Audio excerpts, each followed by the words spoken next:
Are we to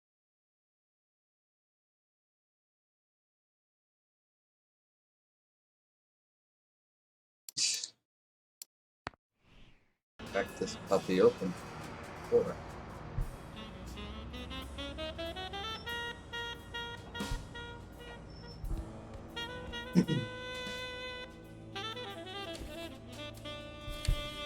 Cake. Like you.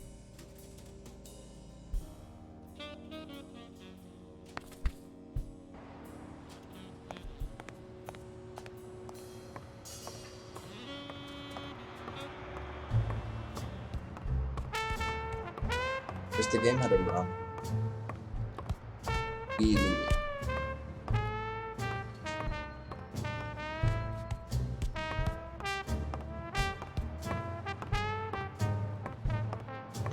Maybe be the blind guy. Ooh. Exciting. Okay.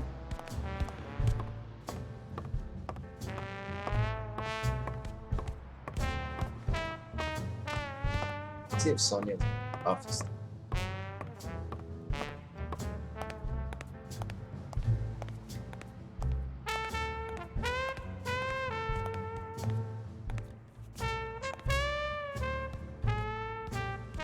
The racist brain is so full of hatred that there's no space for trifles such as common sense or, say, spelling. But this most cultured writer spotted the error and attempted to correct it, not sure what to make of the outcome. No clue. Thought we.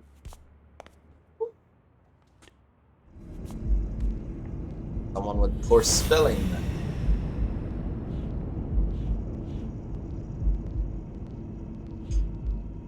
And the soul stuff. Ouch.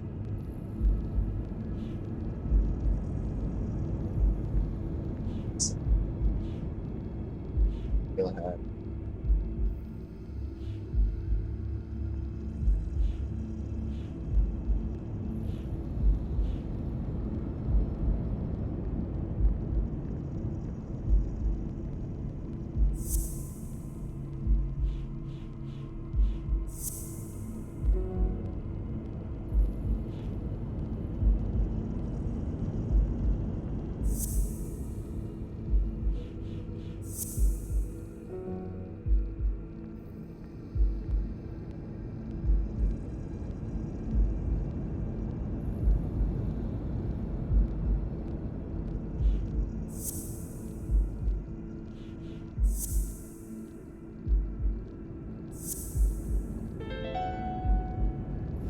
Huh. That lizard isn't Yale's doctor.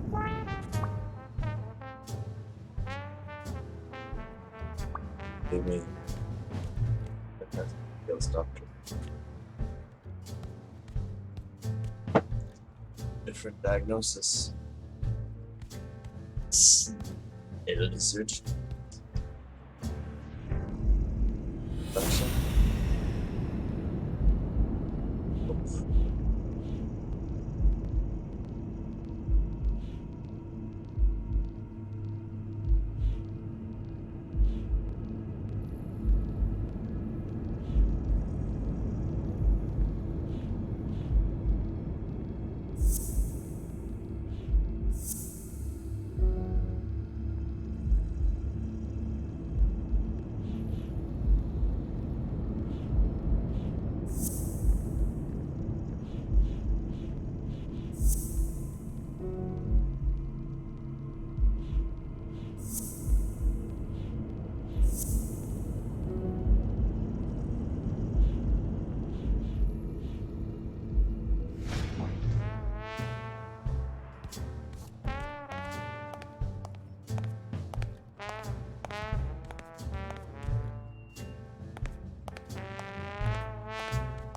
Going to the washroom. Oh.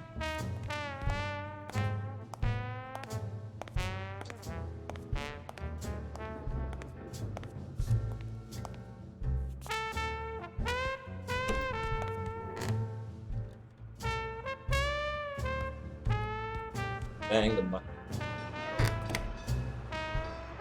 Poetry. Boxers. Riding ducks.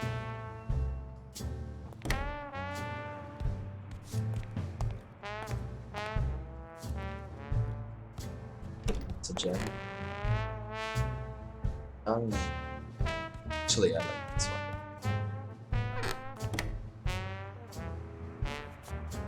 Favorite.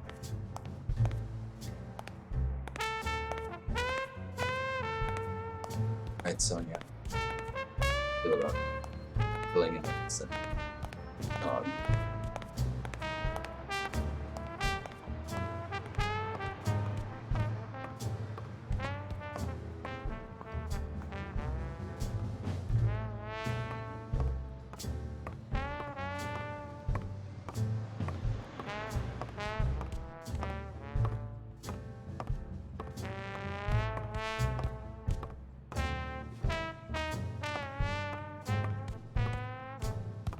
all right, Jake, let's talk. Let's come to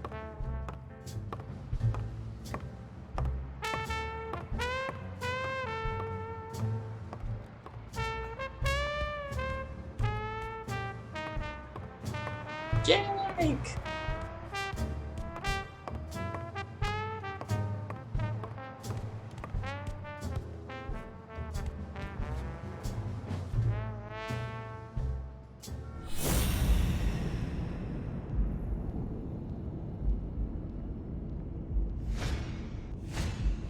This one's got extra padding, just like Jake.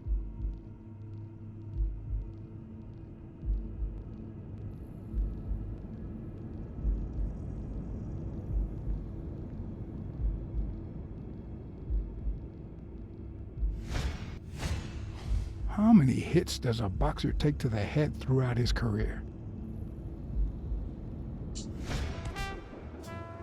Too many.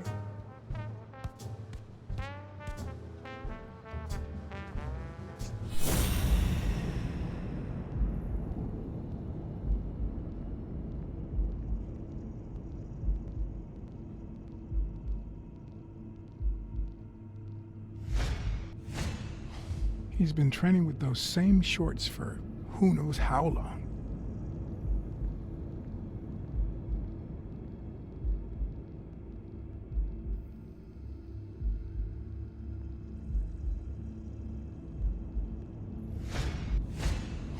I hope he never feels inclined to hit me.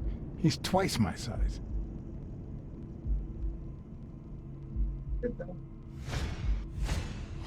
Not the smartest cookie in the jar, nor the most tactful. But do I trust him? No. Do I consider him a friend? Yes. Glad we're clear on that.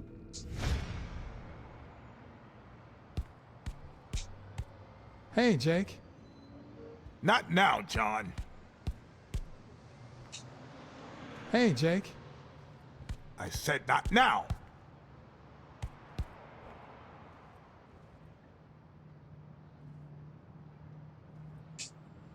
Hey, hi. Hey, focus, will you?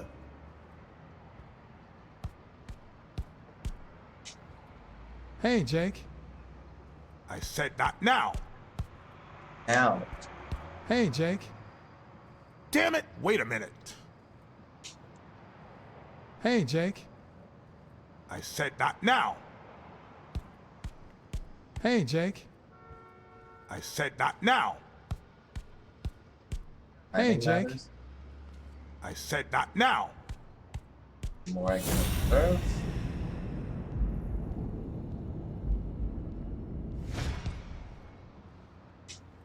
Backing Hey, up. Jake. Now. I said not now. Hey, Jake. I said not now. Yeah, okay. To the roof. Not why I'm here. Why do I need to take some? Bobby. Get on. What's on it? Ferguson. Anakin. Hill's body line.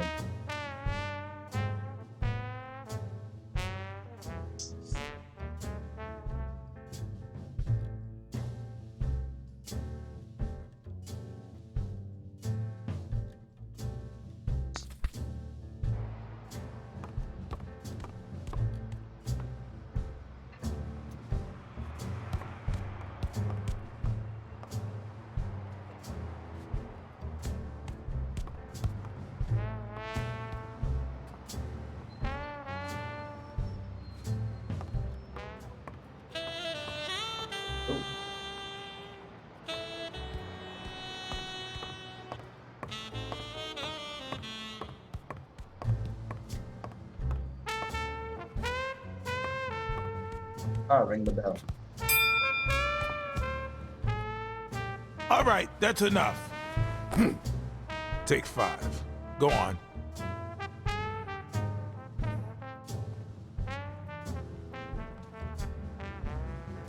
What, John? What's so important?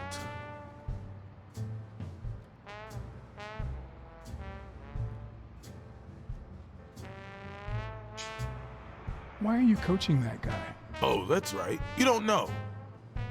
Sonya asked me to run the gym. Well, at least the fun part. As soon as Bobby Yale's back on his feet, I'll turn him into a champ. I'll make him crush stone. Just you wait. What? Why are you looking at me like that?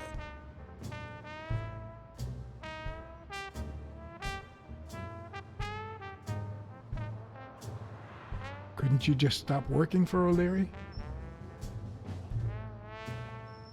Yeah, I guess I could.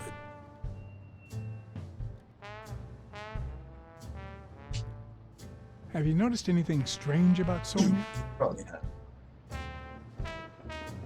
I don't know. Yesterday she said she hated the gym. But it also seemed like she wanted to save the place. Do you get any of this? I sure don't.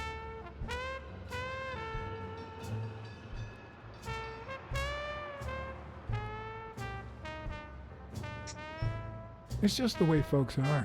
We say one thing, and then we go and do the opposite. You just can't expect us to be consistent. Could you tell me where O'Leary's headquarters are? What for? No. You could get me into trouble. No way. I know.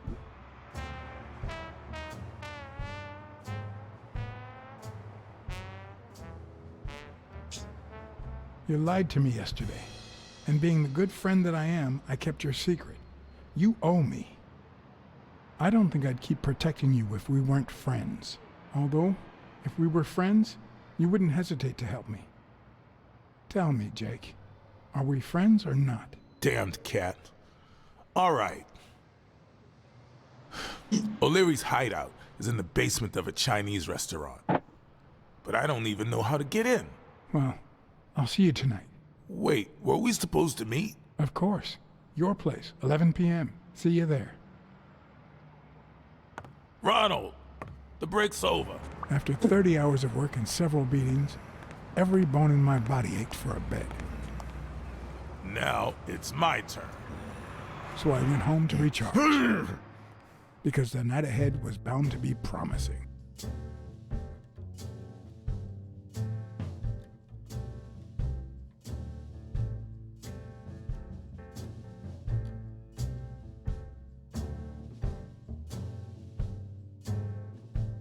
Strong food.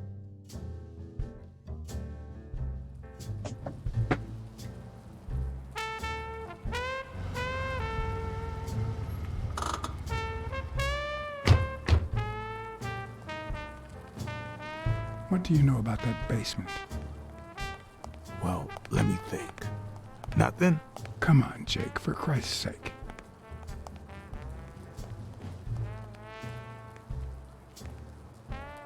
Strain that little boxer brain. You must know something. I've come to get O'Leary several times, but they always make me wait in the dining room. One day it was so late that the restaurant was closed. They made me call from a payphone in that alley over there to let them know I was here. A few minutes later, O'Leary came out the back door, that red one there. All right, You stay by the payphone. Wait till I'm inside. If you see anyone, call the same number you did that one time. Let it ring twice and hang up. Got it? Screw you. A promising night indeed.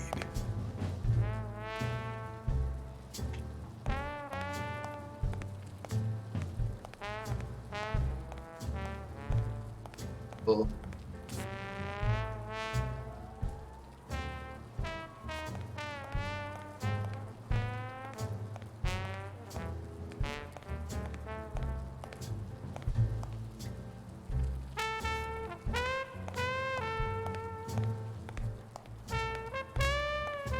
Cool.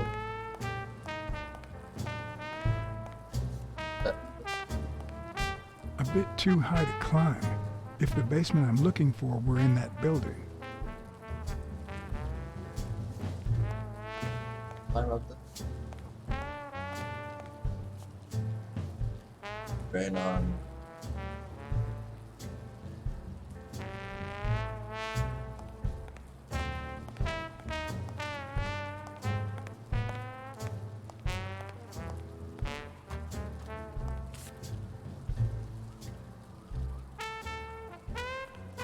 Could it be an elevator shaft? How does this thing open? If only I could reach that box. Hands out.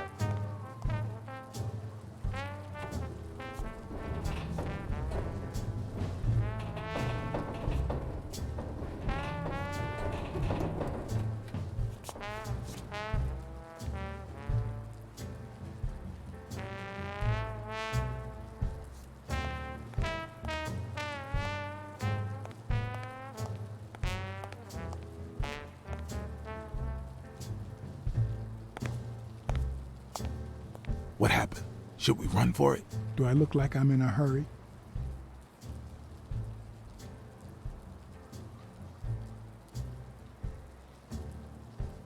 Check out that graffiti. You're in On Leon Tong territory. Wow, I thought the Tong Wars had ended years ago. Maybe someone nostalgic just got bored. Damn Chinese mafias. Yeah, American mafias are infinitely better, no doubt. Are you done? What do you think? There's a trapdoor on the ground, right by the restaurant. Does that sound familiar? Huh? The restaurant or the trapdoor? Okay. Forget it. What's taking you so long? You want to switch places? I need your brute force, Jake. What's wrong? Is the little kitten too, And your silence.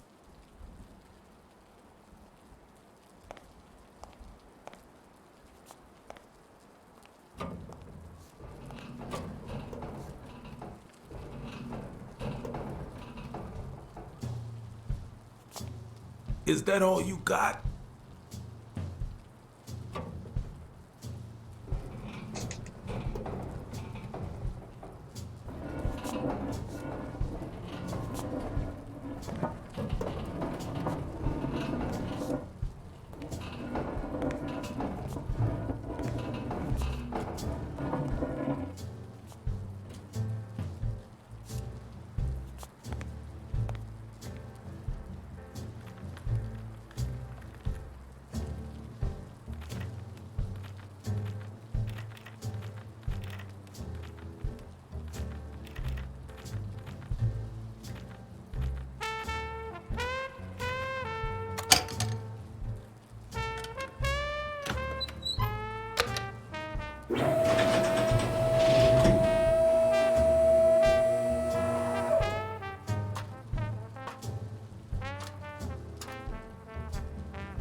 Feeling awfully underprepared for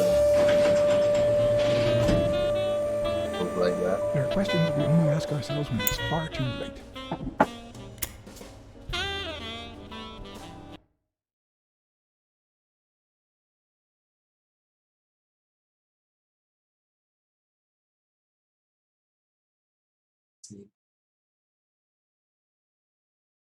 Find the source of life.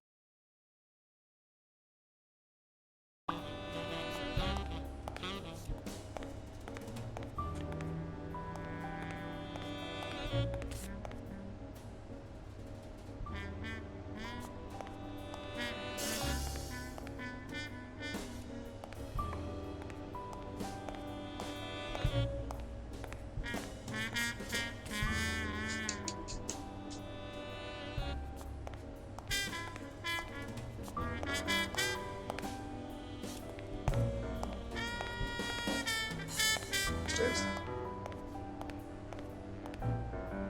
Oh.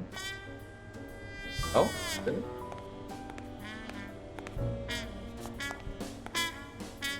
It's switch.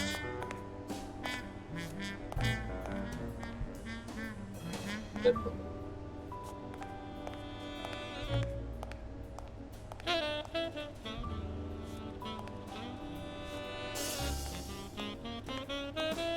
Light switch! Light switch! Don't see one! Ah! Already point. Flashlights. Enable me. Spots. Ah.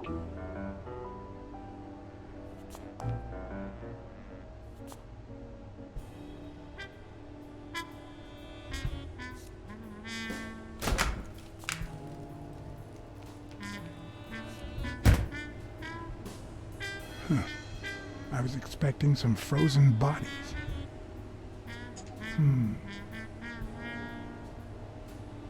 What's that?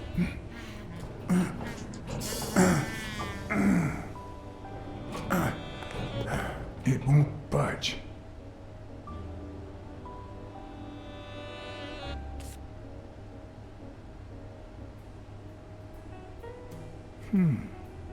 Ah, Frank.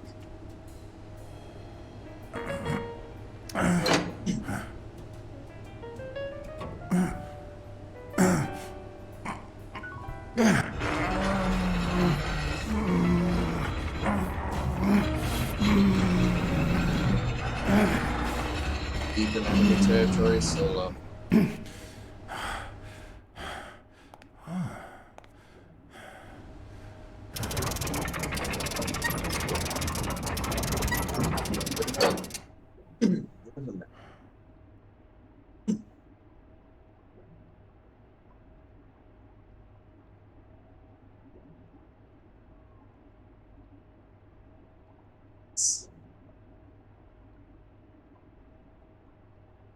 Stone.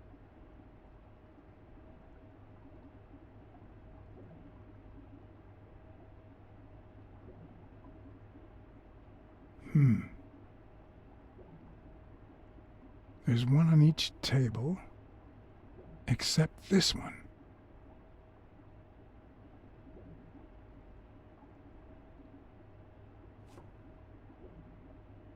The odds are incredibly in Stone's favor.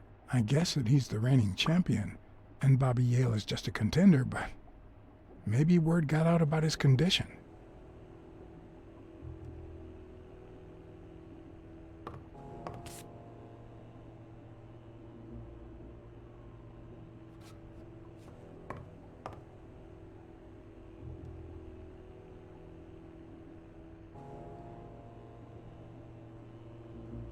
Does O'Leary have a network of pals?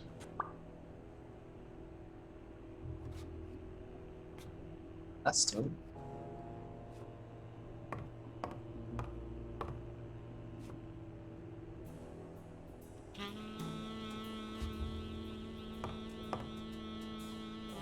Wow. I didn't realize you could place so many bets on a single baseball game.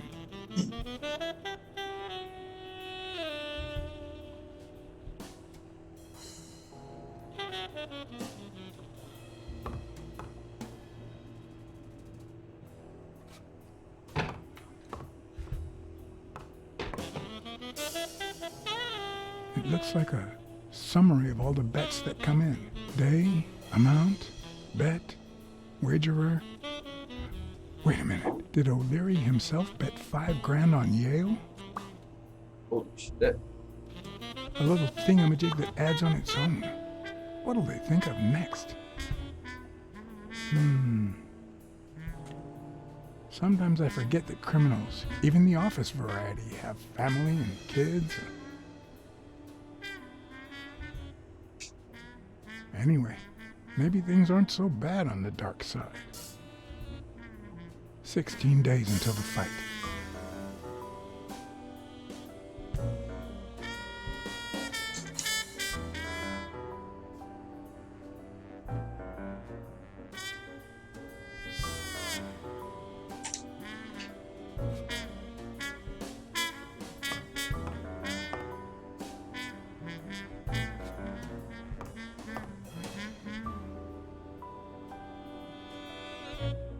Wild berries.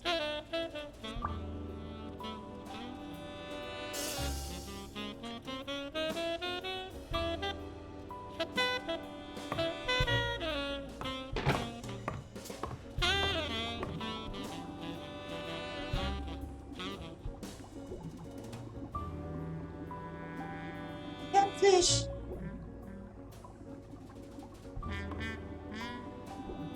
Could that be Ireland? Ireland's. Oh, holy earth.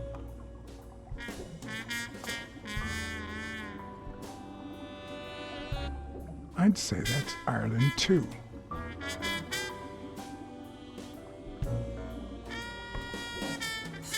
Safe.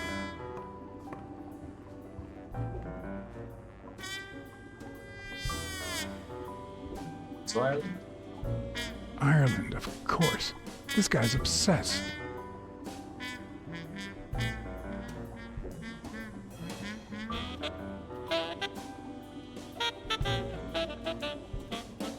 I hope I never become the object of O'Leary's obsession.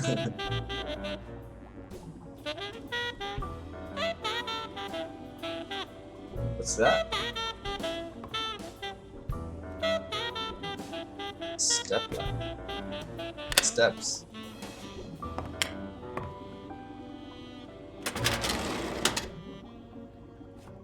The painting concealed file after file of celebrity reports with all sorts of shady information, ranging from S to Z. Almost all of them were athletes. Is that what O'Leary meant when he said that detectives and police officers were his friends? I wonder how many spy for him. If I were to pitch in, who would I spy on?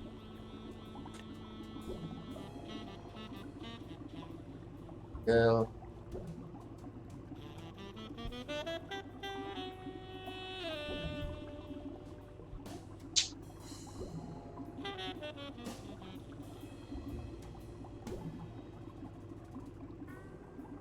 I don't wanna.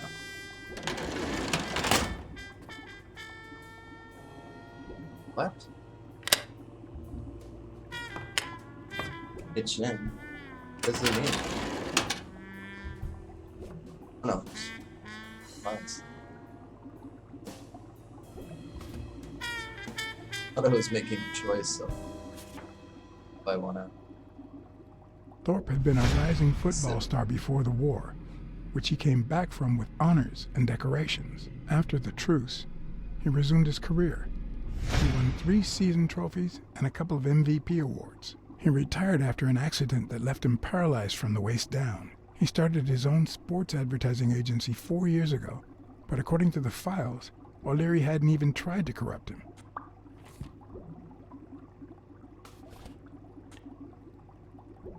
Uh-huh. Sound like dirt, really.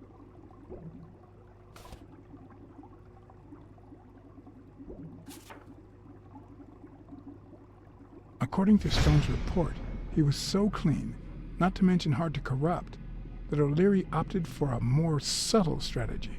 Apparently, when he broke up with the tennis player Helen Moore, he set her up with Stone. Lucky for him, they hit it off. As I put away the report, I stopped in my tracks.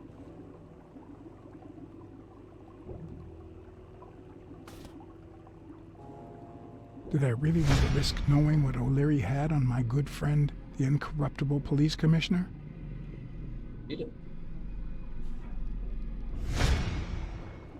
I sighed in relief.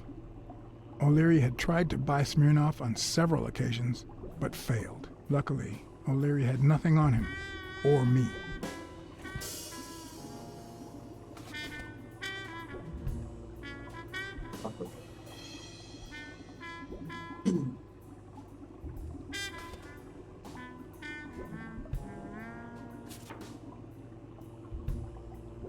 In Bobby Yale's folder, all I found was a log of his incredible stats as an aspiring champion.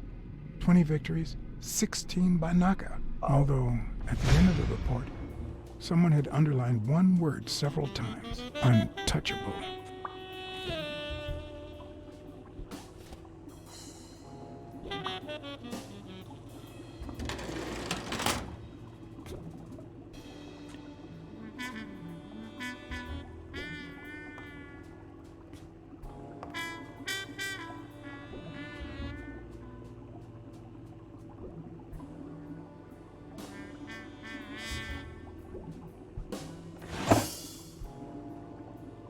Avenarius. What do you know? Limited edition copy 2 of 3. We listen, if you call it listening, to the sentimental romance. Your eyes act like the moon. Yale had copy 1. If they're not together anymore, why does O'Leary keep so many pictures of romantic moments with Helen Moore?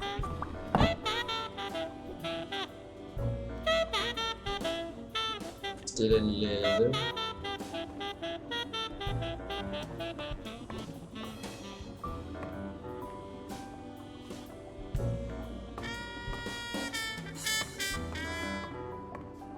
Oh, one.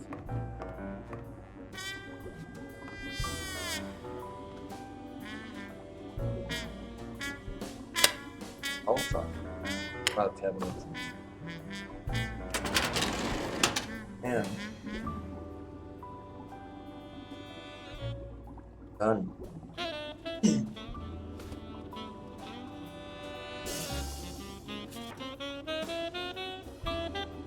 Dunn's integrity was legendary, even in O'Leary's shady reports, just like Yale had said.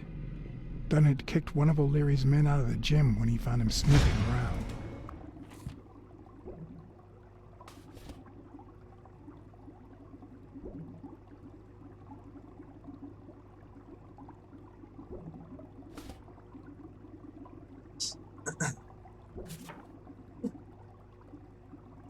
The report on Yale's father was the shortest of all, since only his name was left. Why?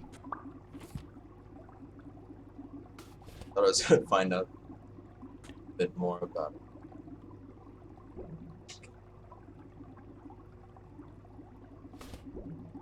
Rank. Oh, right. Agent. Manager. Storm. Cassidy's report was possibly the longest among all of O'Leary's files. Apparently, their rivalry went way back. So much so that they spied on each other in the most unthinkable ways. At least I was able to confirm what Yale had told me.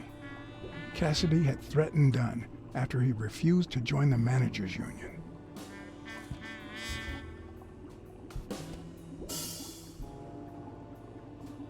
Done.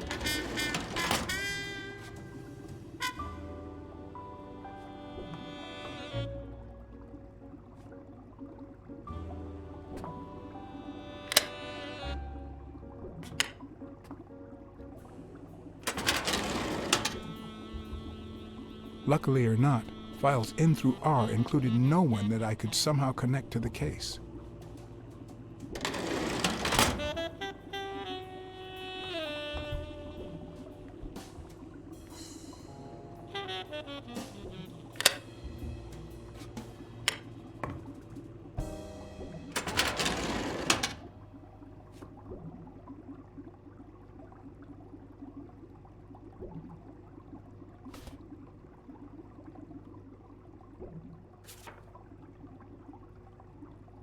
Strange as it may seem, the reports revealed that O'Leary had hired Jake as a bodyguard precisely because he was absolutely clean. Apparently, he liked to surround himself with honest people when he mingled with the high society.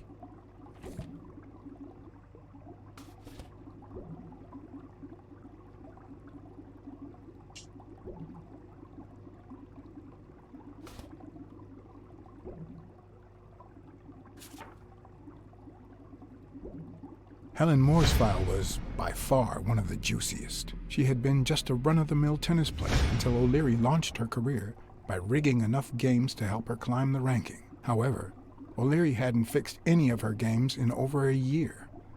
In spite of that, she remained undefeated. Be as it may, it was clear that O'Leary had enough information to ruin her career.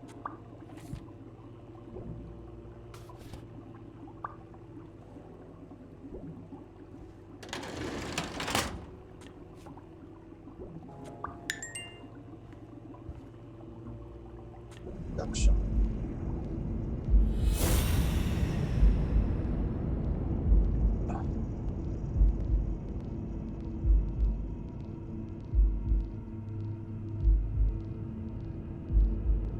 Where should you stone?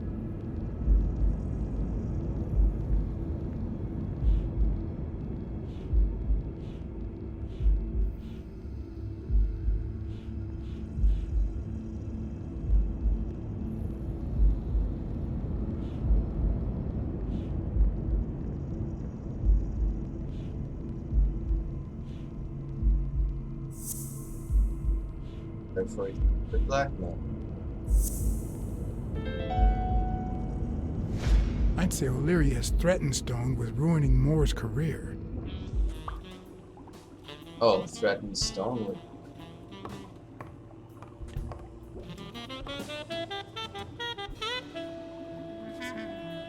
A Crossler?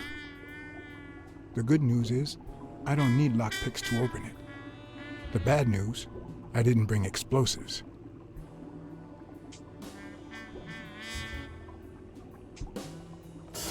Even Dunn had a gun in his office. O'Leary couldn't possibly be the exception. Agreed. Dunn had $200 in his safe. O'Leary had about $20,000 in a drawer. Picture. Hey, that photo up. Can't just ignore that. What the hell?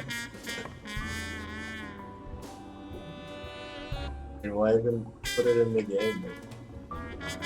It's really. This is epic, damn it.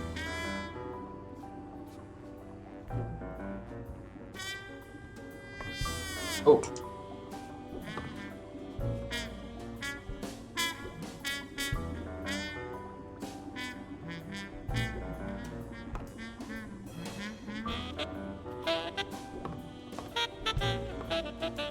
Scattered sound.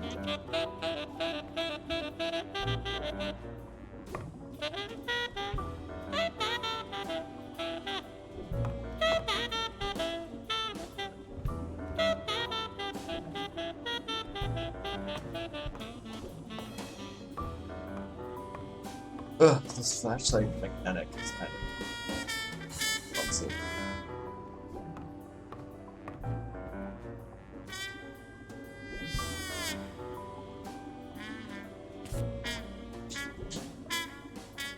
Photos to the developers.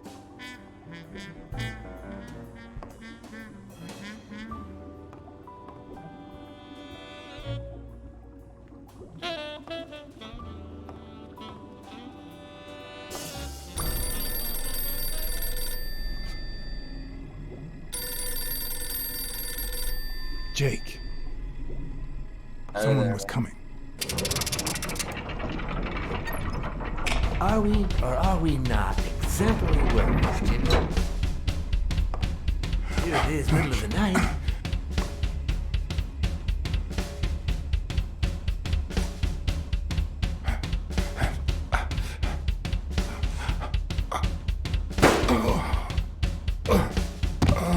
Shit.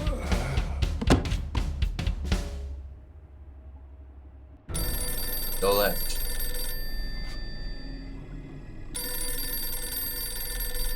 Jake. Someone was coming. Are we or are we not exemplary workers, Jimmy? Here it is, middle of the night.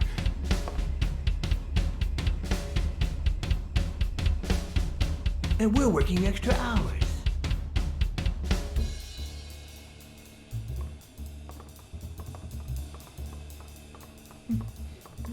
Hey, Jimmy, what do you think about that? I think he's scared stiff, Desmond. Why's that, Jimmy? We're giving you the red carpet treatment. We even let you in the boss's office. You're one lucky fellow. You can't say I don't treat you well, Jimmy.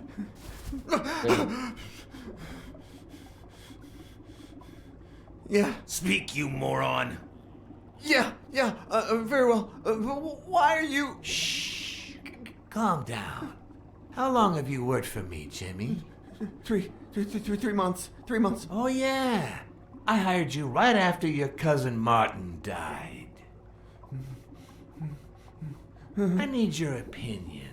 How would you punish someone for ruining an innocent man's life with a hit and run, Jimmy? I don't know. Then tell me, what about you, Wilson? What would you do? No, please.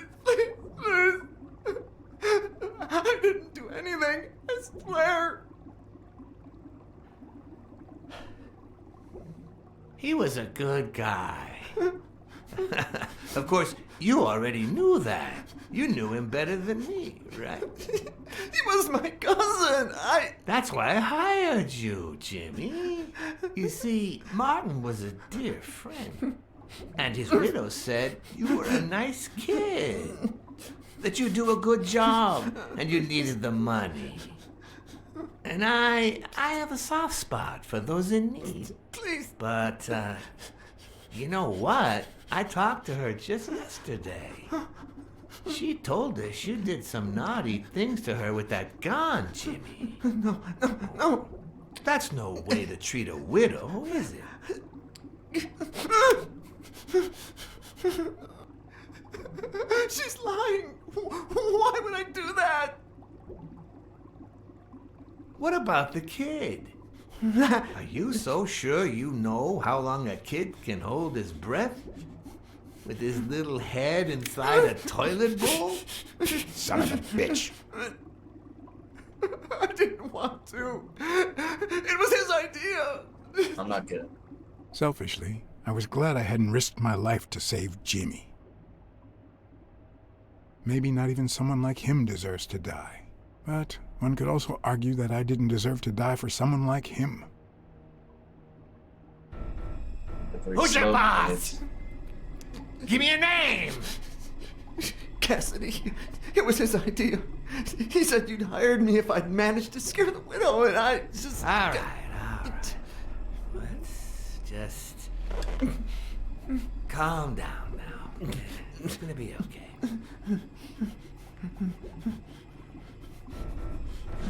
There are two sacred principles that rule my Shoot him, life. my goodness stuff.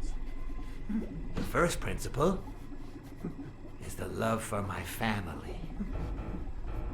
I'd do anything to protect them. The second principle, I never put my future in the hands of fate. I always play it nice and safe. And I would even add a third principle, or better yet, a rule. If anything threatens either of these two crucial principles, I take matters into my own hands. You see where this is going? For the first time, I got someone killed, even though all I really did was rat him out. No, I just... Stop interrupting me, Jimmy! It's not polite! You're all the same. So rude. You know what? Let's leave it at that. You're going to give a message to that disgusting walrus Cassidy, aren't you? Yeah, sure. Whatever you say. Yeah, sure.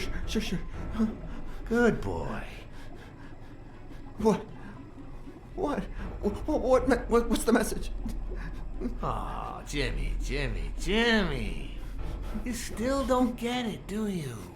You are the message.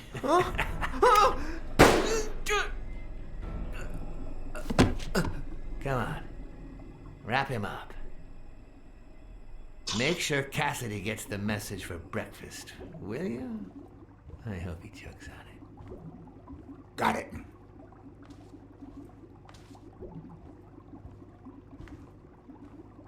Where are you hiding, little fishy? Once again, you didn't get to hear the end of my story. I'll end it.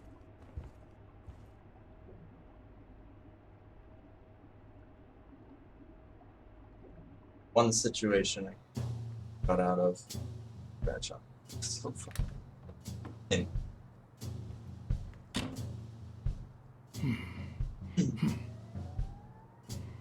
Well, not out yet, I guess.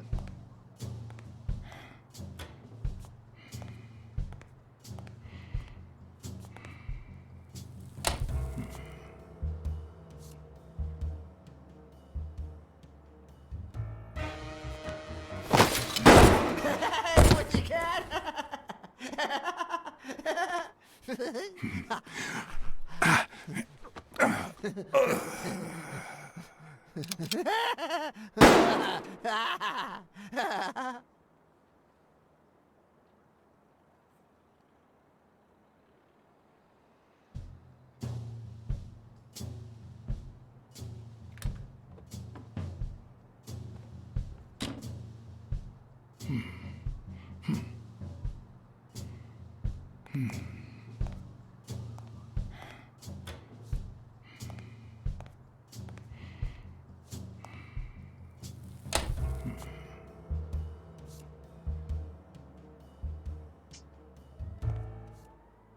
What?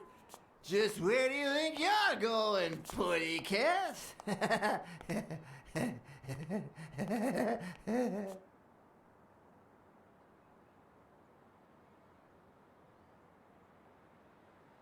But, Two sacred principles rule my life. The The love love you feel I for your feel family. for... What is going on today?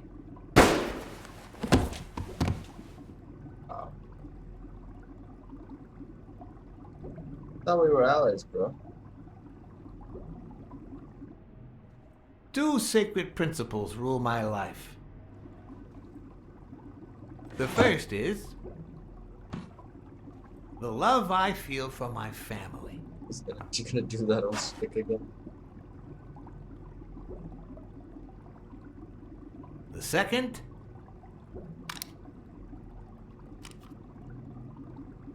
never leave destiny in the hands of fate. I always play it nice and safe. And I'd even add a third principle, or better yet, a rule.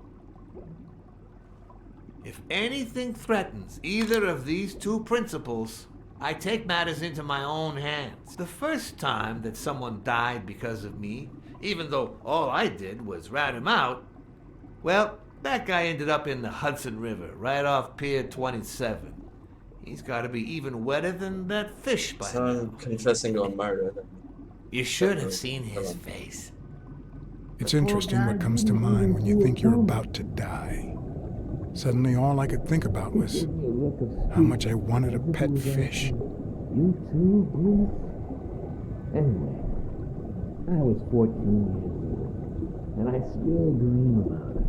But as widow and son. By then, I was adamant about buying a fish. But first, That was that. Never again.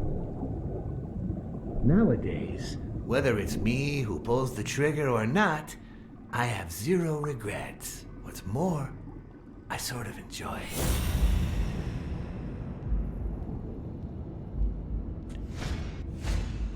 in case anyone had any doubts about who's the boss around here, I'll put my dirty feet on his luxurious table to prove that all of this is mine.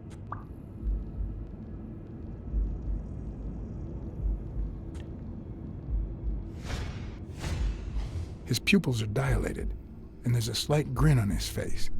The bastard is enjoying himself.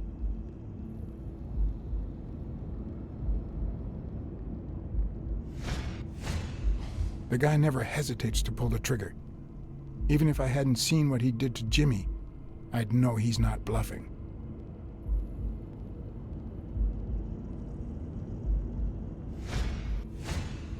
When a mob boss declares his love of family, it can only mean that A, he won't hesitate to ruin yours, and B, he's cheating on his wife.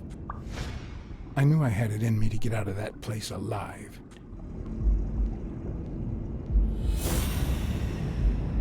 Oh, this is kind of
hang on.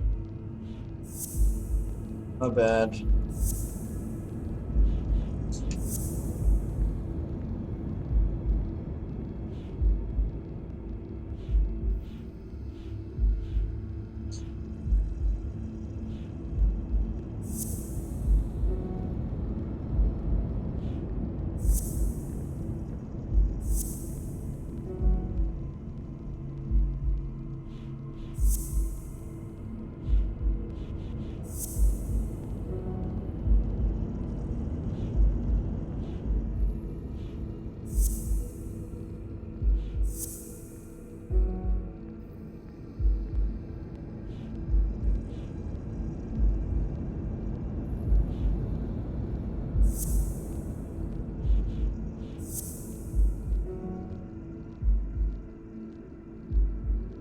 Done left.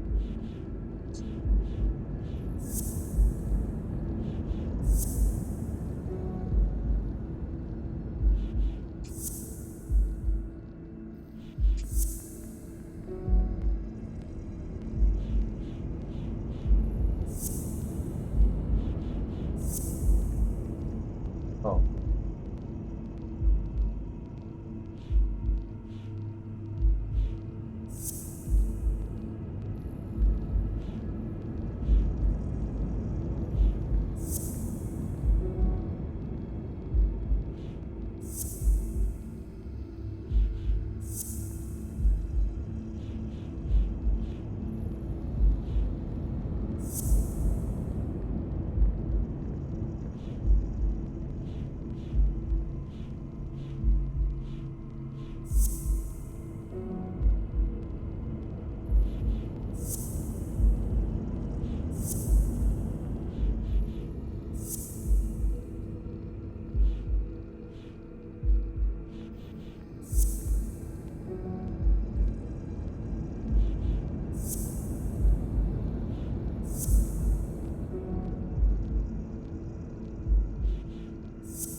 awesome.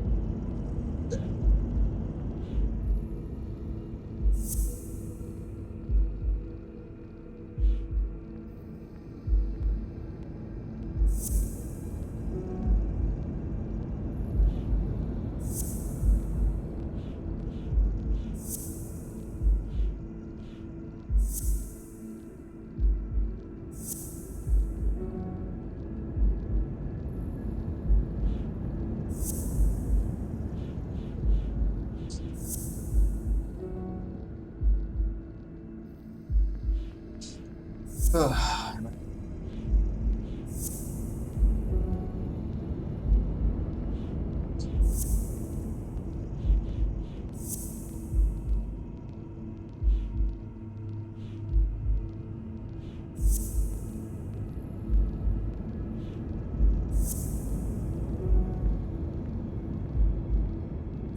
Okay.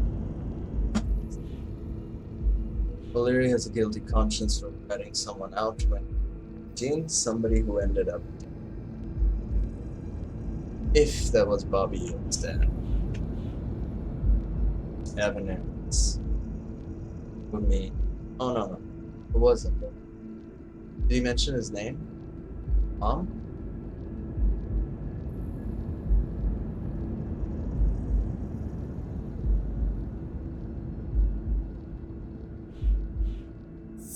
It's fine.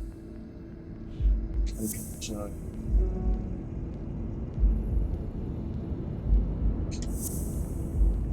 Go with it.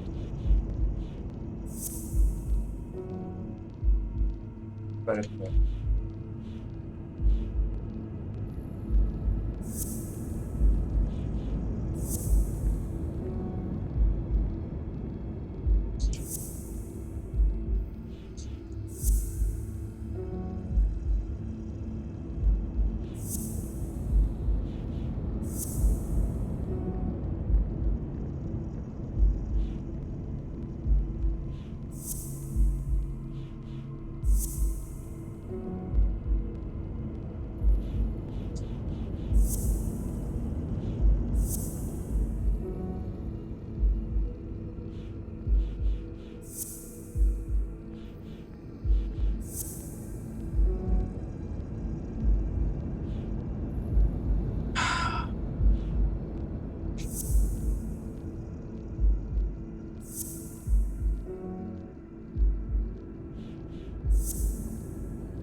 Oh, the order.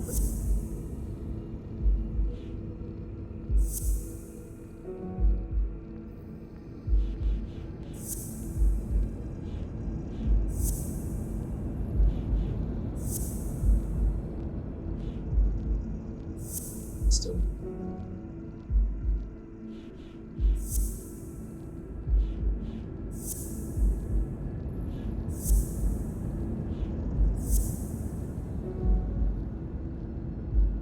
This leaves the. Or this can't make sense. Yeah. So.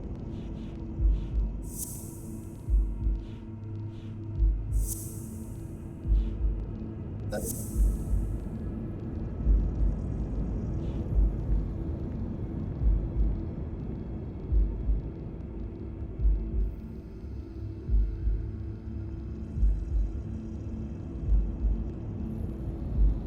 hmm.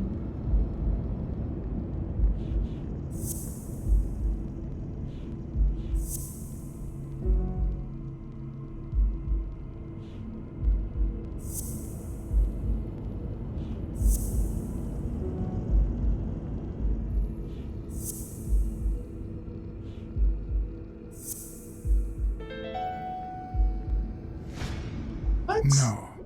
O'Leary's wife is having an affair with Colbert? Should I serve this to Oh. O'Leary on a silver platter? Or threaten Colbert so he'll get me out of this mess? And, well, that's it, I think.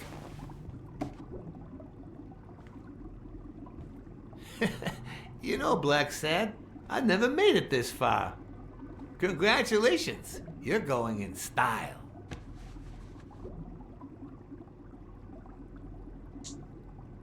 I didn't want to interrupt you because I respect you and your word. Colbert told me to come here. What? Me? No way! You did what?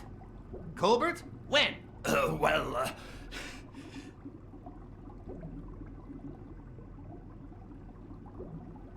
Yeah, remember when I called you on the phone? Don't you remember that cocky drunk guy? No.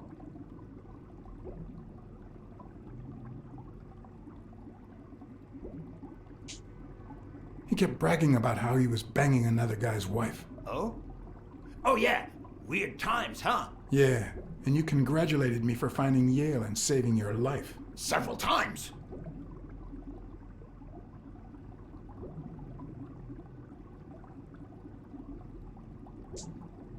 Then you assured me that O'Leary would thank me. Well, I didn't put it that way, but yeah. And then you told me to come here to ask the boss himself. Yeah. I think you deserve it. Right, Desmond? Oh, Blacksad, Blacksad, Blacksad. Thank you. And sorry for jumping to conclusions. That's like, First, you get a random beating from Wilson. And here we are. When you shared what you'd found in Yale's apartment, well, it made me sort of want to trust you. But as you well know, you can't trust anyone in this world. Take it. It's only fair.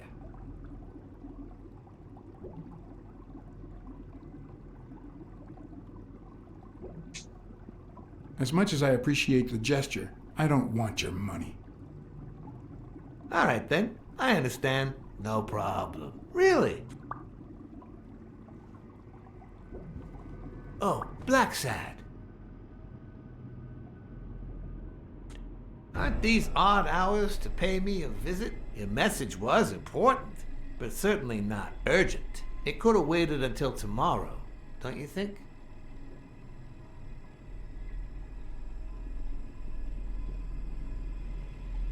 Don't look at me. This was Colbert's idea.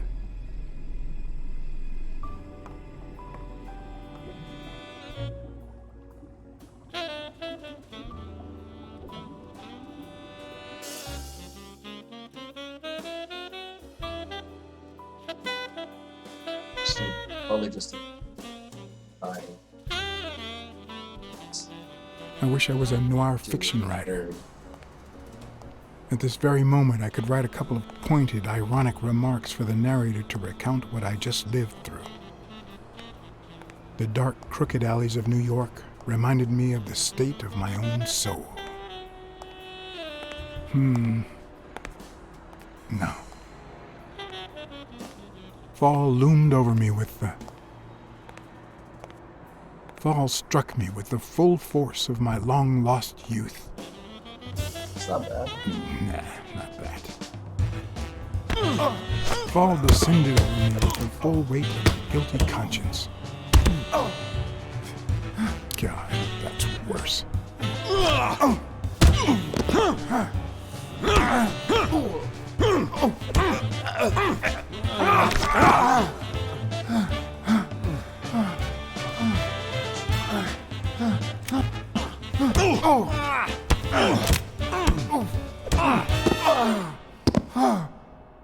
Fuck, man. How many more? What were you thinking? He wants him alive.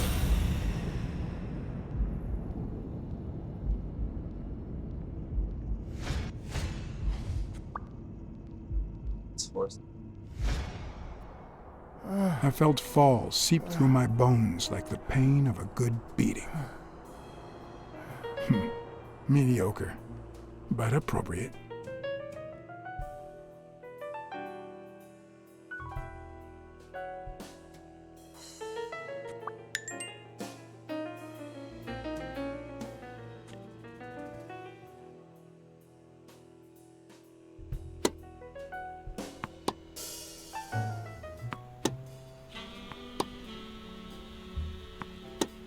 Against all odds, next morning I got up bright-eyed and bushy-tailed. And I had my kind, unknown assailants to thank. The beating had taken its toll, but for the first time in months, I had slept like a baby.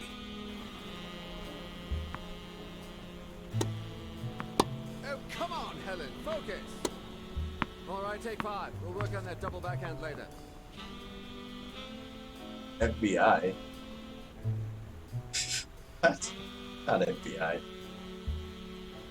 Well, Mr. Blackmore, what can I do for the FBI?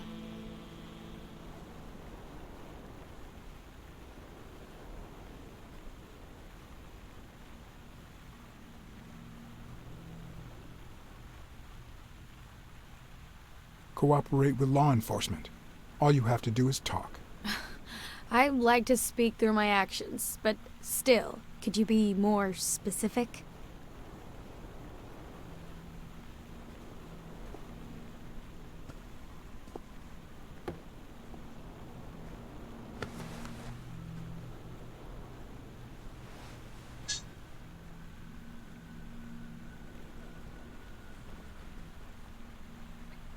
Maybe if we could speak in private?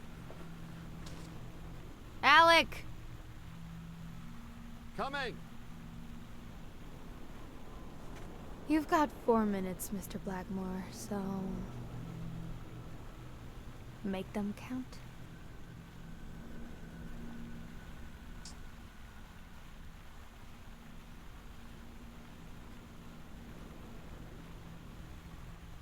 We know about you and Desmond O'Leary. Wow, the FBI sure knows what it's doing. So, out of the 100 million Americans who know about that, who did you extort to get such highly confidential information? The thing is, well... You see, I'd love to wipe out that part of my past, but whatever. Do you have any regrets? Ads pay more than trophies. Can you believe it? Being associated with such a shady character could only damage my reputation. Trust me, never get involved with a married man.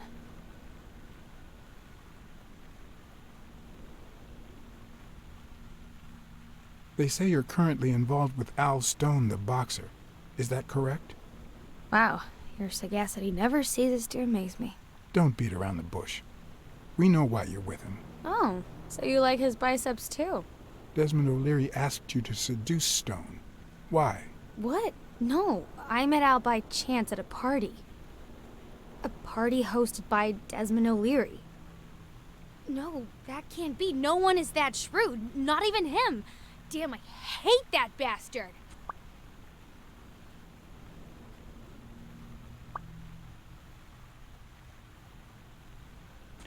We know you smuggle contraband during your international tournaments. Oh, really? Are you sure? Like, what exactly? I think she called my bluff. Or did she? Should I follow through or say I was kidding? I'm convinced you're part of a dangerous international network that smuggles champies. For a moment there, I thought you were serious. Glad to see the FBI has a sense of humor. You've got my full attention now.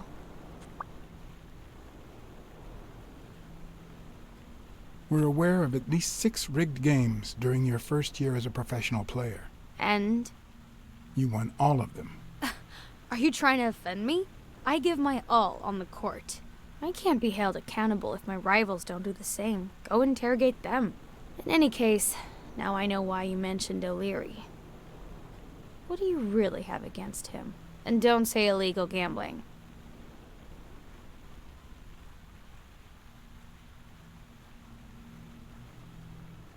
O'Leary is a murderer. Every criminal organization has blood on his hands. His is no exception. And we have proof. Well, what's the big deal? At least it's not a matter of, I don't know, smuggling champies. I'm serious, Miss Moore.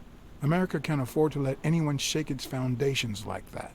And America's sweetheart can't afford it either. Help us out. Talk to us. And why should I, Mr. Blackmore? What do I stand to gain or lose?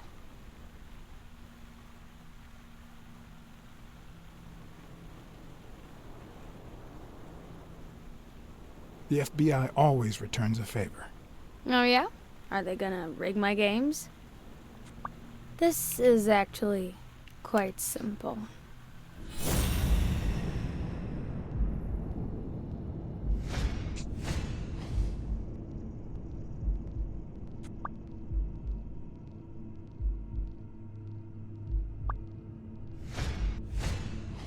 One lucky gal.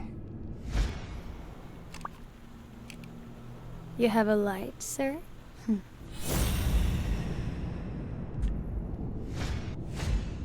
The pearly white teeth of someone who barely smokes. Am I making her nervous? Damn. I'm almost out of fluid.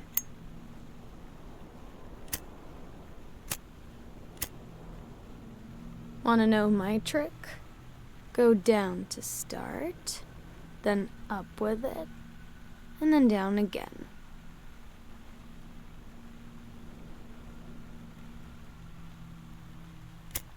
Don't worry, I'm not making any assumptions about your masculinity. Will I get to smoke today?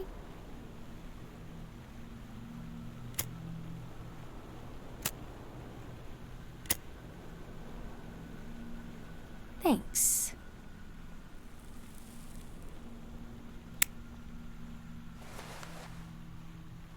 I don't know what you want me to say. You're trying to frame O'Leary, perhaps rightfully so, but I think you're barking up the wrong tree. Believe me, if I had the slightest... Come on, Helen. Time to work on your backhand. Let's go. Do you smoke? Nice meeting you, Mr. Blackmore.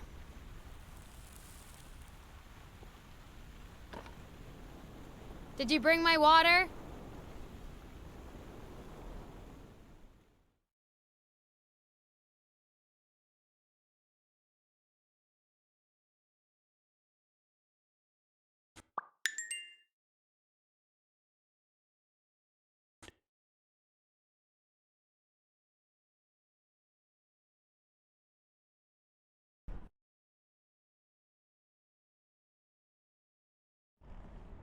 America's sweetheart gave you her cigarette? Dear God, she has the hots for you! I can't believe you said good old Weekly to investigate that stupid walrus while you were hanging out with Helen Moore herself! So, what do you say, you and me, we change places next time, huh? Your turn. Now tell me, what did you find out? Ah, you're gonna love this.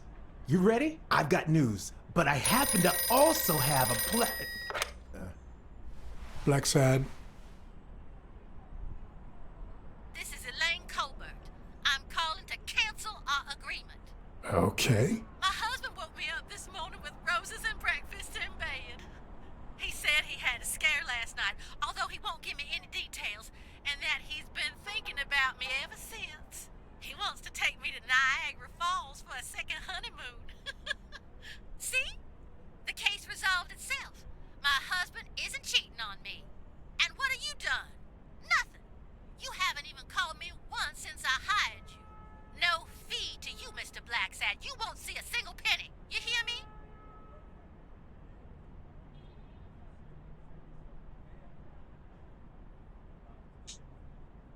You're absolutely right. I don't deserve your money. I hope you have a happy marriage. Like it's your business.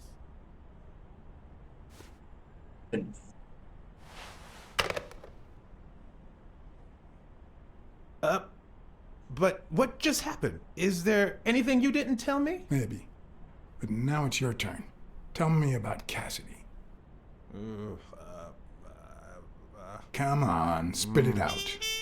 I didn't find anything suggesting that Cassidy had anything to do with Dunn's murder, but That's quite the tale. I know Cassidy will be playing poker tonight with one Howard M. Farnham II, a Texas tycoon looking to get his claws on the boxing business. I also know that he and Cassidy have never met in person, and that Farnham, who's staying at the Balford Hotel, hasn't left his room. Apparently, he spent the night with 3 bottles of bourbon. So, here's my incredible plan. I'll go to the hotel,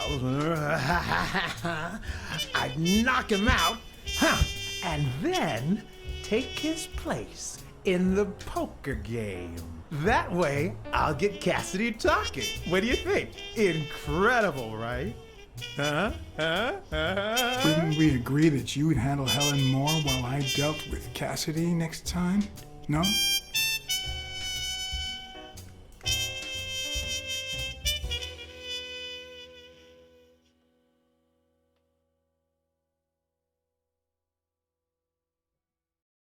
Cassidy. Logical.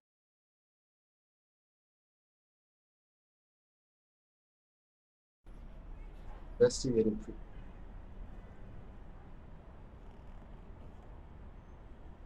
Yes.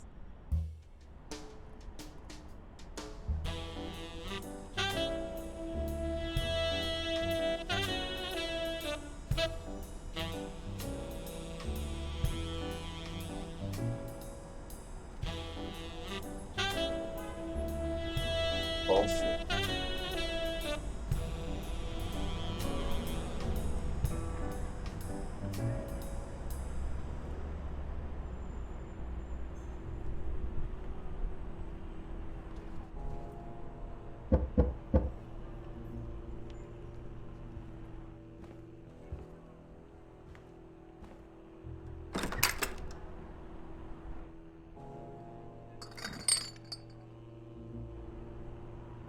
Good afternoon, Mr. Farnham. What's going on?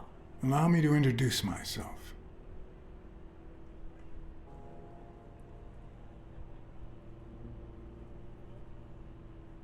John Blackmore. I work for Frank Cassidy.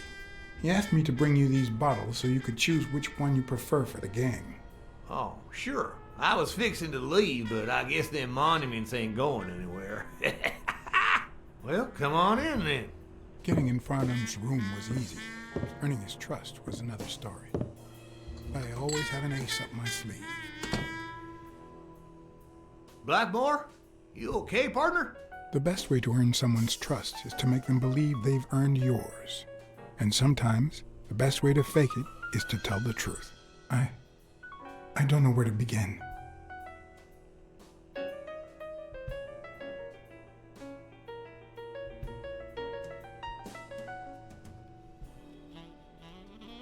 Since I got back from the war, I haven't been the same. Sorry to hear that, son. You should have paid somebody to go in your place, like I did. The poor bastard didn't have a pot to piss in, so he done a fair deal. Till he went off and got himself killed. But you know what? At least he earned his place in heaven. Good Lord bless that man. And us while we're at it. Cheers! One of the tricks of this trade is to be wary of the biases we all have. They cloud our judgment and blur the person in front of us, painting them with the shades of our preconceived notions of who they should be. But every once in a while, you run into someone so locked in personality that they can only be regarded as a stereotype. Farnham was a disgrace, not only to himself, but to Texas and the entire human race. To think I had to impersonate him. I wish I was like you. You seem so content, so free of burdens, stop right there, partner. You think this old dog don't have ticks? Let me tell you something about my first wife. Woo-wee! Once I had gained Farnham's trust,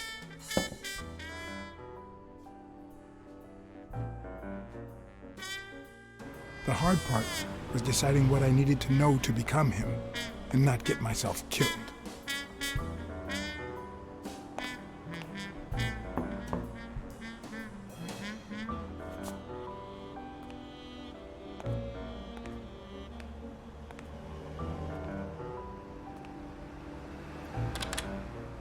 What can I do for you, sir?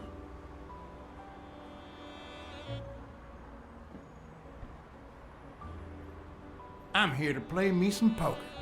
You got the wrong place, sir. Did you miss the barbershop sign above the door? You have a good evening, sir. Wait,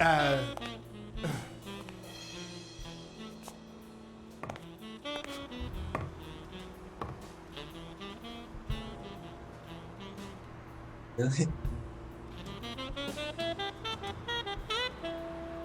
The hard part was deciding what I needed to know to become him and not get Let myself that be an killed. option. Or just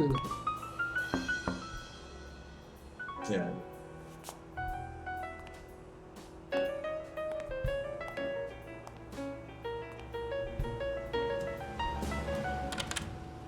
What can I do for you, sir? Howdy. My name's Howard M. Farnham II. Okay. Should I know you? What can I do for you, sir?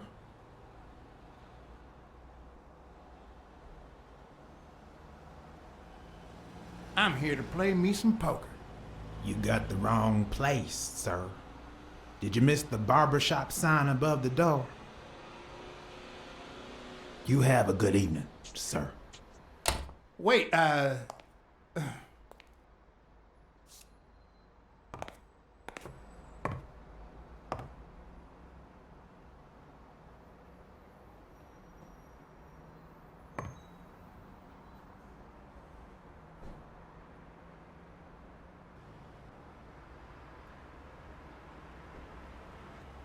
hard part was deciding what I needed to know to become him Whoa. and not get myself killed. What happened to the color palette?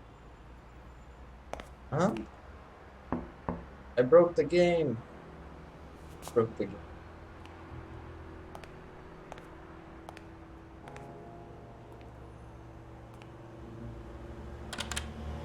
What can I do for you, sir? Farnham was one hell of a drinker. I had to get the information out of him before he drank himself unconscious. Otherwise, I'd have to find that information myself.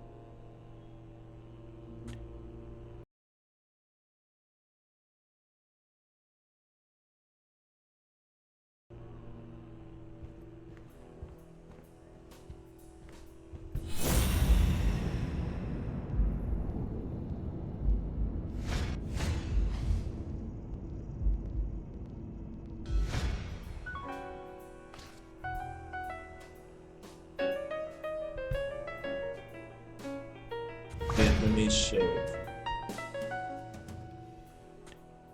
Yes, I got a Vietnamese shave last night. No, please, come in. Of course, I remember you. Take a seat.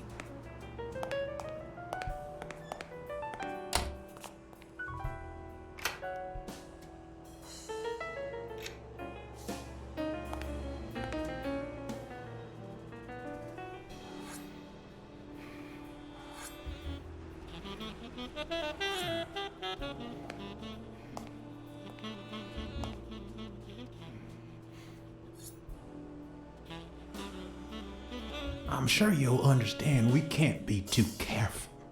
Our host has many enemies, and someone has to keep them at bay.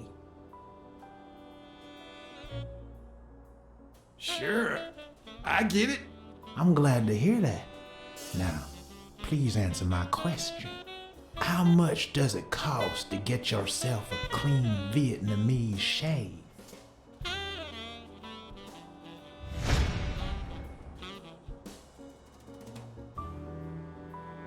And then, sure enough, booze put the nail on the coffin of my first marriage.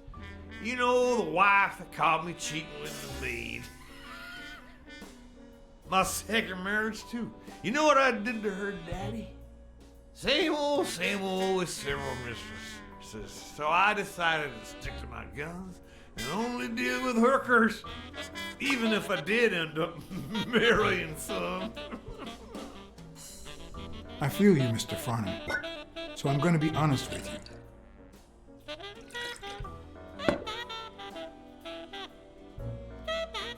I'm Cassidy's slave. He lent me the money for a game deposit, and I lost it all. Now I have to work off my debt. Oh, Cassidy's not your problem, son. It's poverty.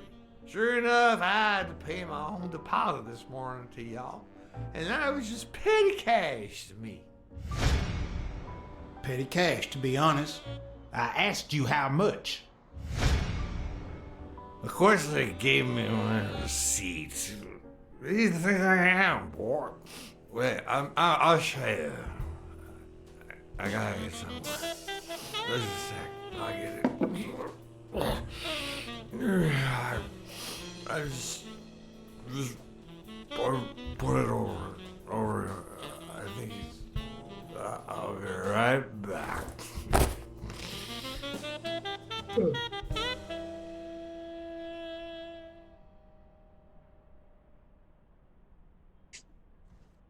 Ding Dong? Interesting name for a town.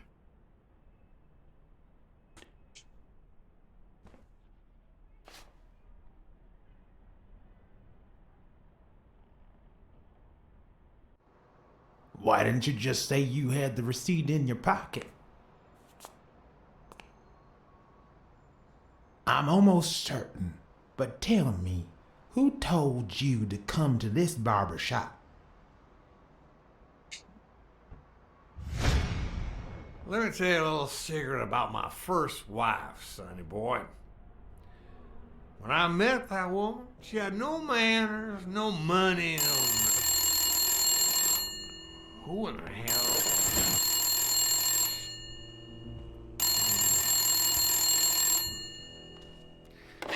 Farnham. By God, if it ain't the hero of the day.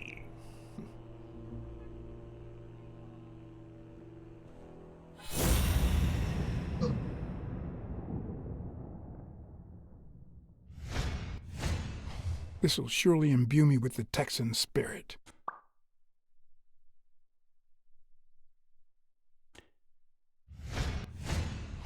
It's not going to be easy to sound Texan, but I'll give it my best shot.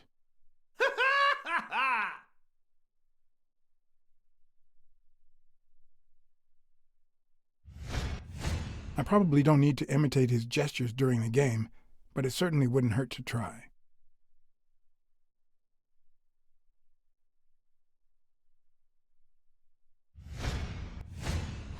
Nothing says Texan like a cowboy hat.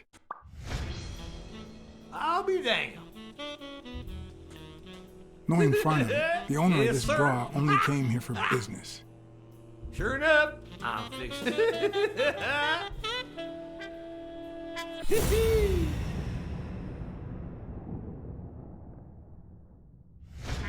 Boxing at the Grand. Anyway, Kenny. Kenny. Thanks for fixing the game with Cassidy.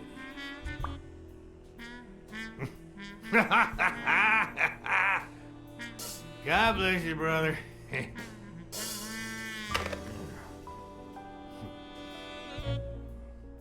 Craziest goddamn Texan in New York. My good old friend Kenny, craziest goddamn Texan in New York. You know how many Kennys there are in New York? Kenny who? So besides when and where the game will be, the password, and the money Farnham dished out, what else do I need?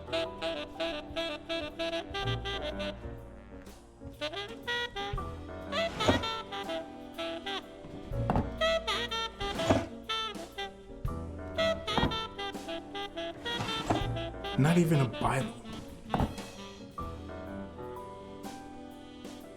At least it's comforting to know that when Farnham drinks too much, his female companions have less of a hard time.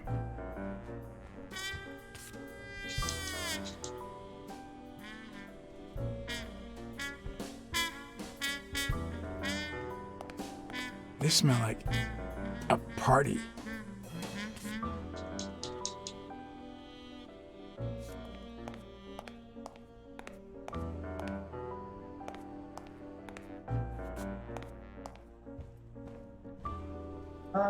Time. Ding Dong? Interesting name for a town.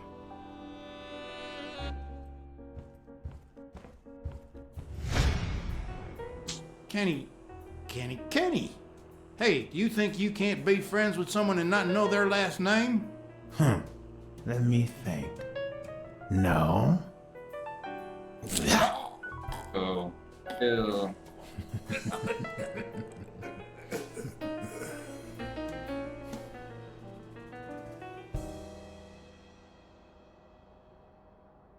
My good old friend Kenny. Craziest goddamn Texan in New York. You know how many Kennys there are in New York? Kenny who? So besides when and where the game will be, the password, and the money Farnham dished out, what else do I need?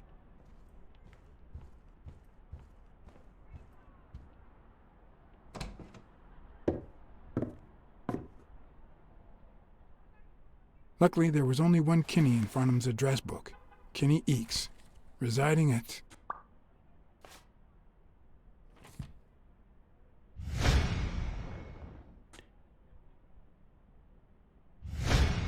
Cornell Plaza, Manhattan. Stunning penthouse. I'm not surprised. Mr. Eakes has excellent taste. Do you happen to know what he asked for the last time he was here?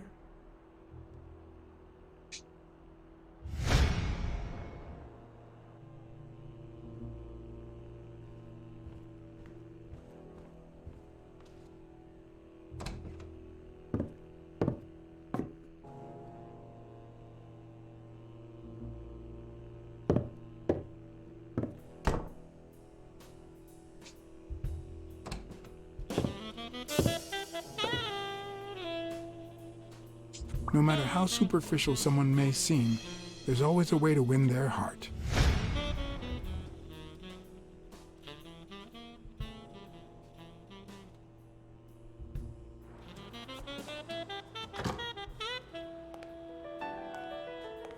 Don't tell me, Billy Bob. This here is my new friend Foz. Am I right?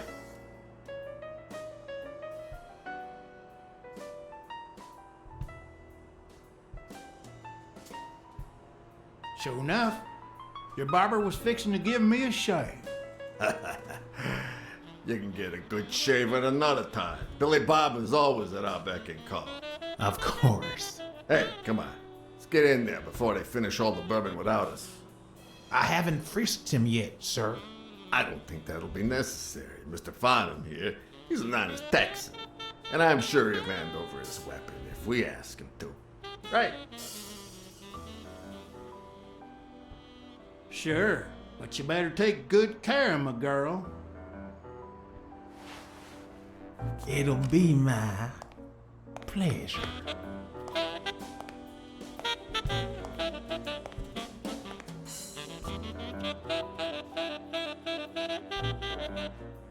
Welcome, gentlemen. Chips are on the table and guns are in the safe. Now, we got a lovely night of poker ahead of us full of smoking and bourbon. So let's get started. Take a seat, Mr. Farnham. Let me introduce you. To my right, wearing gray boxers and weighing in at 140 pounds, the owner of Pink Vice, the largest meat market in all of Manhattan. In other words, a real son of a bitch. No offense to the women he exploits. Our reigning champion, Oswald Quince. A title I aim to keep, provided our new contender here doesn't interfere.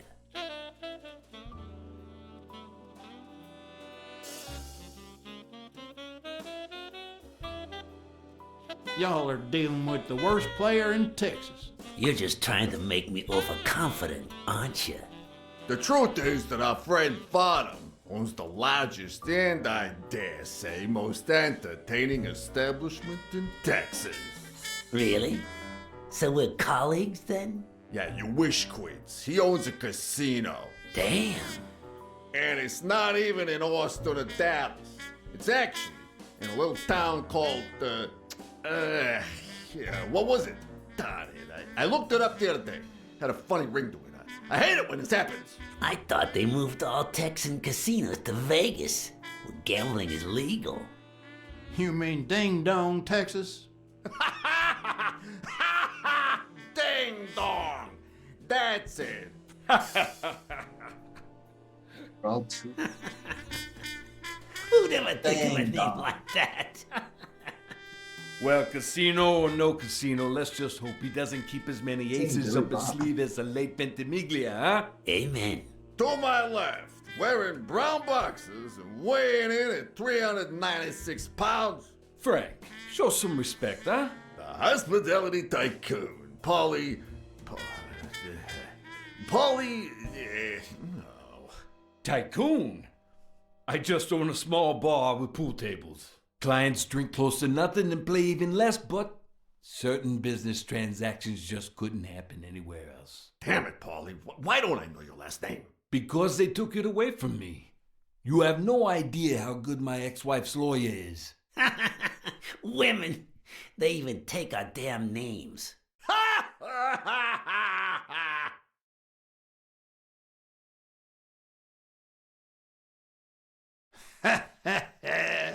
You're too much, Polly.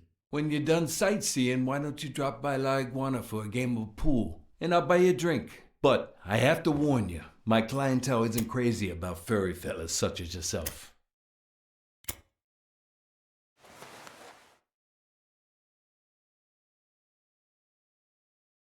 Thanks. I love me some pool. Perfect. It'll be my pleasure. You looking to start your own pool business, Farnham? This guy here wants to start a boxing association in Texas. Guess who he's turning to for advice? To be honest, several things got me worried, so I'd be much obliged for any counseling. So, what worries you?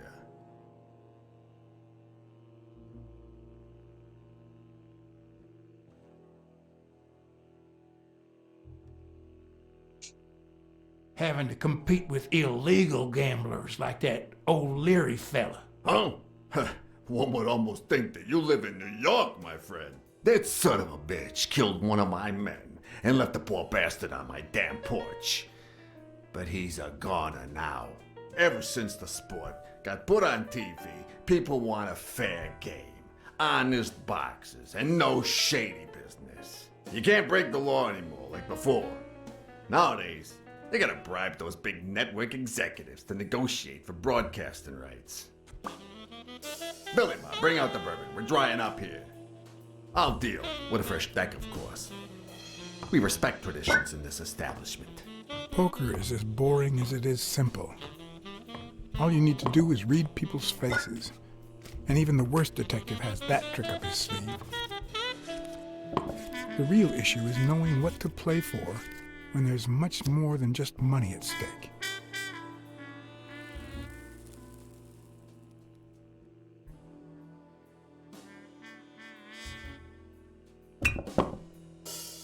Damn it! What again? How many games have you won, Farnham? The worst player in Texas, huh? Hey, Quint, you better start unbuckling that championship belt. This ain't over yet. Mark my words. Farnham will be calling his wife before the night is over. Ha! Oh, hey, by the way, did you guys hear about Kenny's wife? Pretty tragic, huh? What happened? Oh, plain bad luck. Hey, but Farnham, I'm sure you know more about it than I do.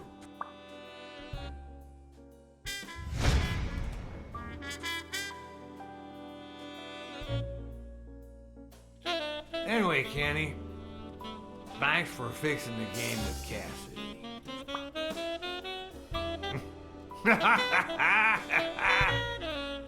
God bless you, brother.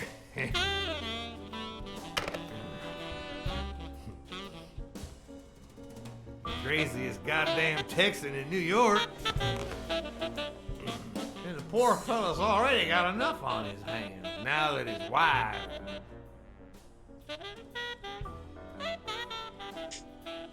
How do you know that funny Texan? He's an old pal. Moved to the East Coast years ago. He's also friends with your boss, Frank Cassidy. It's Kenny who suggested I talk to Cassidy about getting into the boxing business. Oh, right. Where were we? Same difference. Another drink?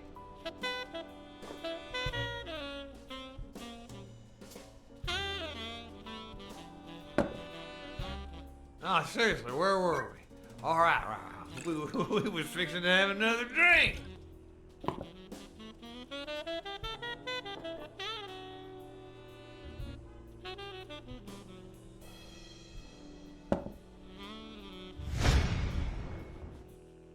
Damn! I don't like waiting. Kenny won't like it, but I'm not gonna sit here wondering. Billy Bob, pass me the phone. Come on. Sometimes you get the feeling that it's all gone wrong, that you've made a terrible mistake.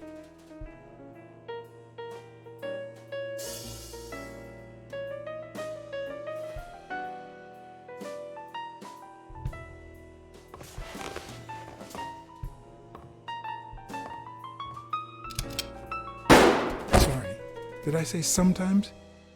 Huh. No, that only happens once in a lifetime. Mark my words. Farnham will be calling his wife before the night is over. Ha! Oh, hey. By the way, did you guys hear about Kenny's wife? Pretty tragic, huh? What happened? Oh, plain bad luck. Hey, but Farnham, I'm sure you know more about it than I do.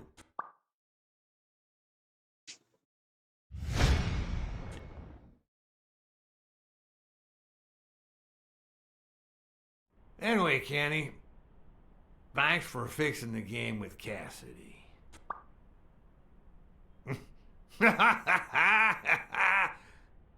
God bless you, brother. The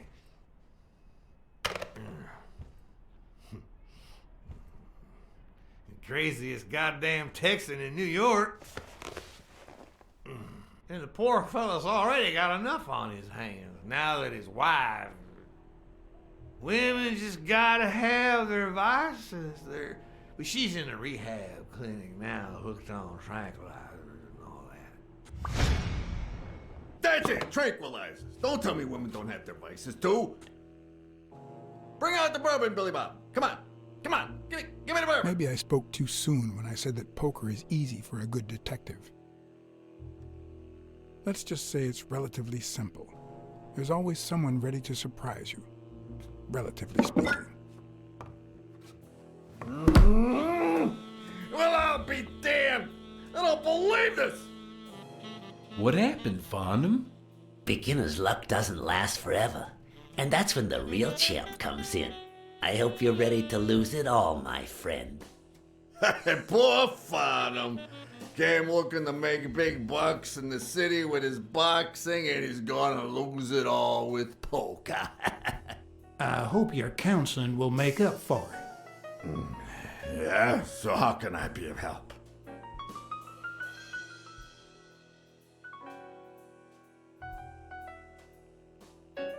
Those there athletes hooking up with each other, like Al Stone and Helen Moore.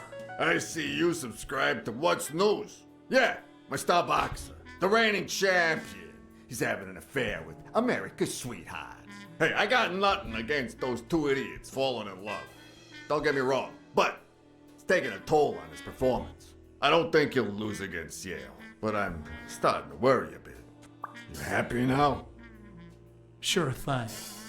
Although, there is something else. Come on, spit it out. I want to play.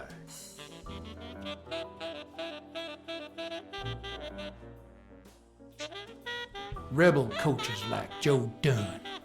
Oh, I see you done your homework. That bastard wouldn't accept the most basic rules. For example, banning boxers from official competitions when the managers don't belong to my association. Hey, don't get me wrong, I'm sorry for his death. But if they ever find the murderer, I'd be glad to pay his lawyer fees. Come on, let's steal another hand before Quince accuses us of trying to break his winning streak. Ain't gonna happen. Gentlemen, I suggest you never tell your sons about this game. Unless you want to lose their respect. Wait, you mean our sons actually respect us? I hear you. There's no way to set boys straight these days. They don't even respond to a good old beating.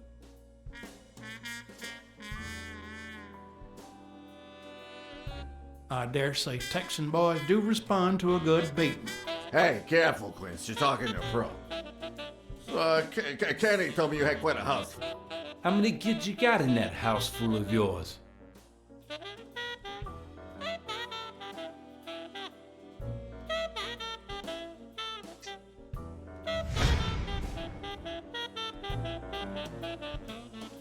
No, that son of a bitch was about to choke on his own vomit. Sure, the sight of a millionaire choking on his own vomit had a certain poetic quality.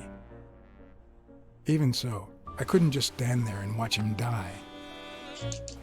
Unfortunately, I didn't break a sweat trying to save him.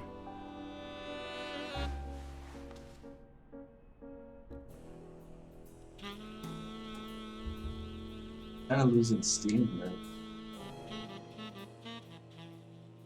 How many kids you got in that house full of yours?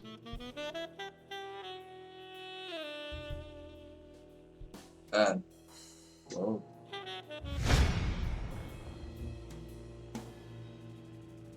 No, that son of a bitch was about to choke on his own vomit. Sure, the sight of a millionaire choking on his own vomit had a certain poetic quality. Even so, I couldn't just stand there and watch him die.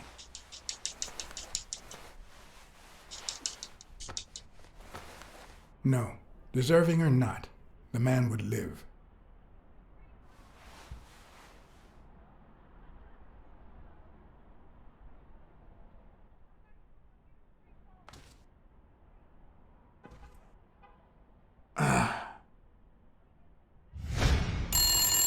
Six, well, that's something. I don't know how you deal with all of them. All boys? Does it have to be now? Oh, never let Quince near one of your daughters. Come on, Folly. Children are sacred. I won't lay a Cassidy. finger on them until they're 12. After that, well, let's just say some men have needs that can only be met by a young girl that age, if you know what I mean. Are you all right, Farnham?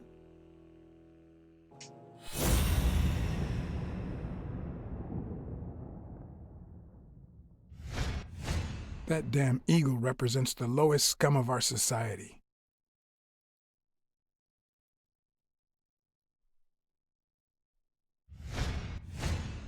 There goes your winning streak, you sick bastard.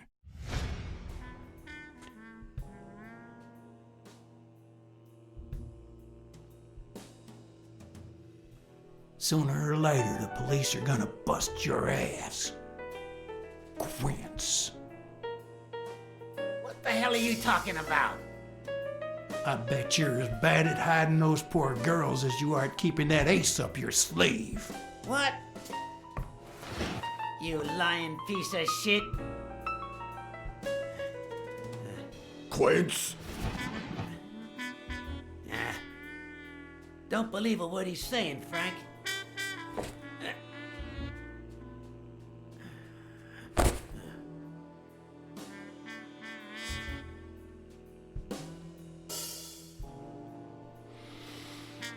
Don't you dare call me Frank.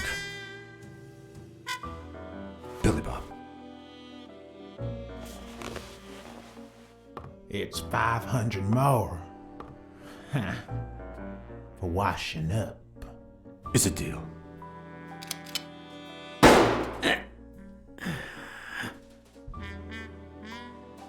A good call, Father. I owe you one. Please, Take that flying scumbag's tokens. And mine too, if you want them. I'm feeling generous. Hey, turns out the governor accepted my suggestion to let Bobby Yell out of prison on the day of the fight. Hey, this is turning out to be the perfect night. If you decide to go ahead with your new venture, call me, Farnham. Your behavior at last night's game was utterly insulting. Never contact me again or I'll put an end to your pathetic life. If our common acquaintance should ask you about your business endeavors, tell him that boxing is too violent for you. Signed, Frank Cassidy.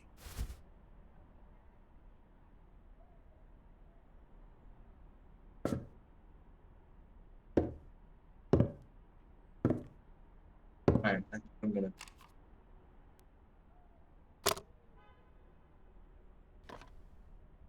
Thanks for sticking around. My own tracks would be covered the following morning when Cassidy read this note from Farnham. Dear Mr. Cassidy, although I'm grateful for your kind help, last night's game made me realize that boxing is just too violent for a peaceful Texan like myself. I have decided to invest elsewhere. Yours sincerely, Howard M. Farnham II.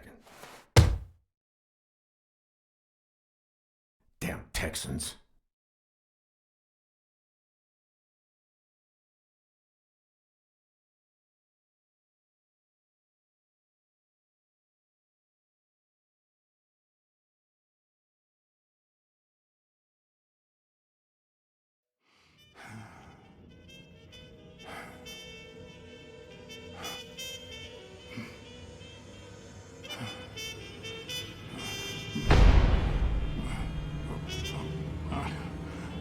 As for me, it was the first time in days that I had gone to bed without my daily beat. A real shame.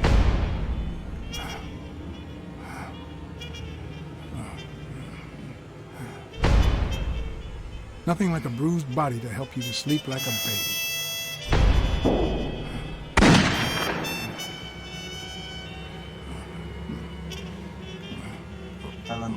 Maybe I should have given myself a beating.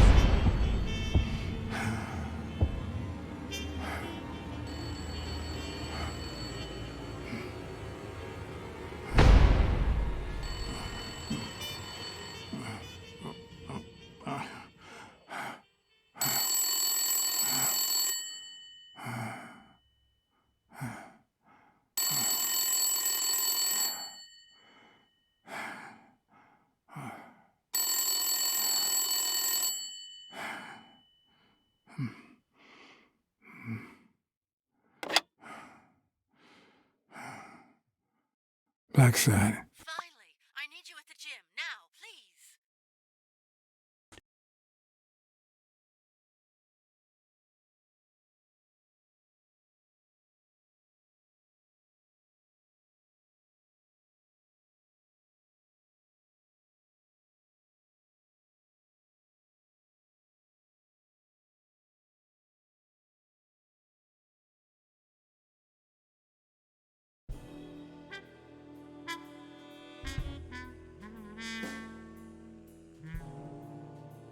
It was like this when I got here.